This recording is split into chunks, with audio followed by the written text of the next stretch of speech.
brought you by Silver Pumps and Motors. Top quality और consistent performance के लिए सिर्फ सिल्वर पंप्स नाम याद रखना। మిథున్ రెడ్డిని ఏసీబీ కోర్టులో హాజరుపరిచింది సెట్. సిఆర్పీఎఫ్ భద్రత మధ్య కోర్టుకు తరలించారు అధికారులు. మిథున్ రెడ్డి రిమాండ్ రిపోర్టుపై కాసేపట్లోనే వాదనలు మొదలు కాబోతున్నాయి. మిథున్ రెడ్డి కస్టడీ కోసం పిటిషన్ వేయనుంది సెట్. ఏసీబీ కోర్టు దగ్గర భారీగా పోలీస్ బందోబస్తు కనిపిస్తోంది. ఇక విజయవాడ ప్రభుత్వ ఆసుపత్రిలో మిథున్ రెడ్డికి వైద్య పరీక్షలు నిర్వహించారు. మిథున్ రెడ్డికి ఈసీజీ, ఈసీఓ అలాగే షుగర్, బీపీ పరీక్షలు చేశారు. మిథున్ రెడ్డి మెడికల్ రిపోర్ట్స్ అన్ని నార్మల్ ఉన్నట్టుగా డాక్టర్స్ చెప్పారు.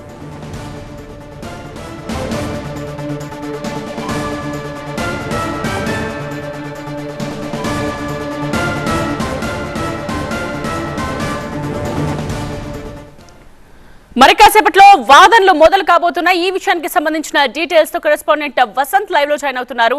వసంత్, ఏం జరుగుతోంది? వాదనలు స్టార్ట్ అయ్యాయా? ఎవరు ఏం చెప్తున్నారు? ముఖ్యంగా సిట్ అధికారులు ఏమని వాదనలు వినిపిస్తున్నారు? మరికొద్దిసేపట్లో ఏసీబీ కోర్టులో మిథున్ రెడ్డికి సంబంధించినటువంటి రిమాండ్ పైన వాదనలు కొనసాగబోతున్నాయి.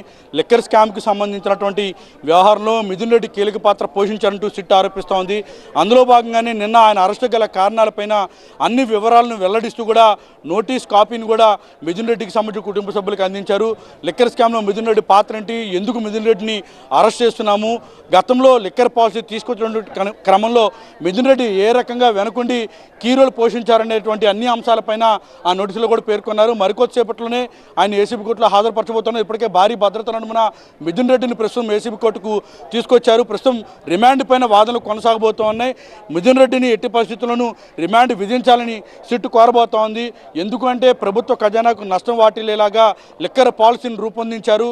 లిక్కర్ పాలసీ రూపకల్పన నుంచి అది ఇంప్లిమెంట్ అయ్యే వరకు గత 5 ఏళ్ల కాలంలో మిథున్ రెడ్డి కీరోలని పదే పదే సిట్ చెప్తూ వస్తోంది. ఈ కేసులో ఇప్పటివరకు 12 మంది నిందితులను అరెస్ట్ చేశారు. అందులో 12వ నిందితుడిగా అంటే A4గా ఉన్నటువంటి మిథున్ రెడ్డి అరెస్ట్ కాగా ఇప్పటివరకు 12 మందిని అరెస్ట్ చేసినట్టు కూడా సిట్టు స్పష్టంగా చెప్తోంది. ఇక నిన్న దాఖలు చేసినటువంటి ఛార్జ్ షీట్లో కూడా మిథున్ రెడ్డితో పాటుగా మిగిలినటువంటి నిందితుల పేర్లను కూడా సిట్టు ప్రస్తావించింది. ప్రధానంగా ఈ కేసుకు సంబంధించి 48 మందిని నిందితులుగా చేర్చగా 8 మంది నిందితులు కొత్తగా చేర్చారు. అయితే ఈ మొత్తం వ్యవహారంలో మిథున్ రెడ్డి కీరోలని చెప్తున్నటువంటి సిట్ అధికారులు ప్రస్తుతం ఆయన ఈ కేసులో A4గా ఉన్నారు కాబట్టి ఈయన ఏ రకంగా లిక్కర్ పాలసీని రూపొందించడం కోసం తెరవెనక ప్రయత్నాలు చేశారు, లిక్కర్ పాలసీ రూపకల్పనకు సంబంధించినటువంటి విషయంలో ఎవరెవరితోటి